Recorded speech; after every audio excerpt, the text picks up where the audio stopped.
ফাস ওয়ামাল হায়াতুদ দুনিয়া ইল্লা মারুর। আল্লাহ রাব্বুল আলামিন বলেন, দুনিয়ার টাকা পয়সা বাড়ি গাড়ি এগুলো তোমাদের সফলতা না, তোমাদের সফলতা হলো জাহান্নামের আগুন থেকে বাঁচা। আজকে তো আমরা জাহান্নামের দিকে হাসতে হাসতে ধাবিত হই, ঠিক কিনা বলেন? কথা বলেন, কিভাবে আমরা আজকে জাহান্নামের দিকে ধাবিত হই? কথা বল। এক বন্ধু আরেক বন্ধুকে ফোন দেয়, দোস্ত রাত্রিবেলা ঘুমাইস না, 3টা বাজে কিন্তু আর্জেন্টিনার খেলা। না দোস্ত ঘুমাবো না, একটা কথা বলি, দরকারে চোখের ভিতরে পেঁয়াজের রস দিন, চোখে দাওয়াত দিতেছে বন্ধু, রাত 3টা বাজে জায়গা থাকিস,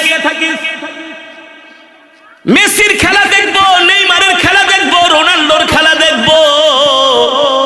এক মুসলমান আর এক মুসলমানকে কত সুন্দর দাওয়াত দিয়া দিয়া জাহান্নামের দিকে নিতেছে, অথচ কোন যুবককে বলে না, বন্ধু রাত 3টা বাজে জায়গা থাকিস, আমরা একসাথে যাই কিন্তু তাহাজ্জুদের নামাজ পড়ব।